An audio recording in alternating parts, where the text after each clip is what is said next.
बड़ी बहू अमीर घराने से है, इसलिए घर पर इसके नाज नखरे बहुत हैं। मिताली की शादी संयुक्त परिवार में हुई थी, जहाँ पर उसके ससुराल के परिवार में सास ससुर के साथ जेठ जेठानी, देवर ननद और जेठ जेठानी के बच्चे भी साथ रहते थे। मिताली एक साधारण से परिवार की लड़की थी। उसके ससुराल वालों ने किसी परिचित के माध्यम से यह शादी करवाई थी, ताकि गरीब घर की लड़की आए तो हमेशा ससुराल वालों के एहसानों के तले दब कर रहे। क्योंकि बड़ी बहू पायल अमीर घराने से थी, इसलिए घर पर उसके नाज नखरे बहुत थे।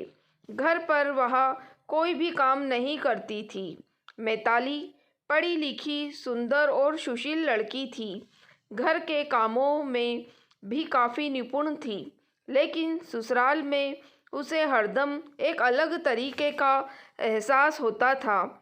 मिताली के मायके वालों को उसके ससुराल वालों की चालाकी समझ नहीं आई थी। वे तो उनके एहसानों से अभिभूत थे। मिताली रसोई में खड़ी यही सोच रही थी, तभी आवाज़ आई, अरे मिताली बहू, ये तूने कैसी चाय बनाई है? ज़रा अधिक दूध डाल दिया करो। तुम्हारे मायके की अलग बात रही होगी, यहाँ हम सब इस तरह चाय नहीं पीते। मिताली की सास ने कहा, जी मम्मी जी, मैं अभी फिर से बनाकर ला देती हूँ। कुछ ही देर में जेठानी ने कहा, अरे मिताली, ये क्या पराठे बनाए हैं? गरीबी रेखा के नीचे वाले। ज़रा इनमें ढंग का घी तो लगा दिया करो, इससे अच्छी तो रोटियां ही बना देती। तुम अपने घर पर जैसा भी खाती रही हो, परंतु यहाँ तुम्हें यहाँ के लोगों के हिसाब से बनाना चाहिए। जी भाभी, आगे से ध्यान रखूँगी। कहते हुए मिताली रसोई में चली गई। उसकी आंखों से आंसू छलक आए थे, तो उसने अपनी पीठ को दरवाजे की तरफ कर लिया। तभी पीछे से उसका पति मयंक आकर बोला, क्या बना रही हो मिताली? झट से मिताली ने अपने आंसू पोंछ डाले और कहा, बस भाभी के लिए पराठे सेकने लगी थी। मयंक, चलो तुम एक साइड, आज भाभी के लिए पराठे मैं बनाता हूँ, लेकिन आप वेकिन कुछ नहीं, चलो साइड हो, मैं बनाता हूँ। मिताली बिना कुछ बोले एक किनारे हो गई। तब मयंक ने एक पराठे को तवे में डाला, फिर उसमें 2 बड़े चम्मच घी डाल दिया। फिर पलटकर दूसरी साइड भी ऐसा ही किया। ऐसे करके उसने 3-4 पराठे बना डाले। मिताली हतप्रभा सी मयंक को देख रही थी।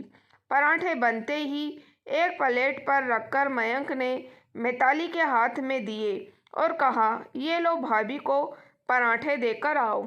डरते डरते मिताली ने मयंक के हाथ से प्लेट ले ली, पर अपनी जेठानी को देने से डर रही थी, क्योंकि वे पराठे घी की चाशनी में डूबी रोटियां थीं।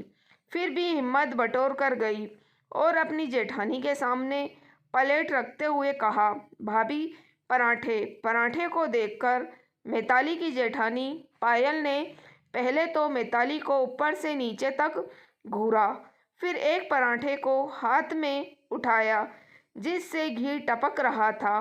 फिर वह मिताली पर चीख पड़ी, ऐसे पराठे बनते हैं घी में डूबे हुए? मायके में कभी कुछ नहीं देखा क्या? तभी पीछे से मयंक ने आकर कहा, भाभी आवाज़ नीची रखिए, पराठे मैंने बनाए हैं, मिताली ने नहीं। और हाँ, ये आपके क्या नखरे हैं, कभी घी कम तो कभी ज़्यादा। मैं देख रहा हूँ कि आप लोग मिताली के कलेजे को छलनी किए जा रहे हो। वो चुप रहती है, इसका मतलब ये नहीं कि उसे दुख नहीं पहुँचता होगा। अब खाओ अमीरों रेखा के ऊपर वाले पराठे, या तो खुद से बना लिया करो। माना कि मिताली गरीब घर की लड़की है, लेकिन संस्कारों में वह आपसे अधिक अमीर है। प्लीज़ रिश्तों को पैसों से मत तौलिए, व्यक्ति के गुणों की इज्जत कीजिए।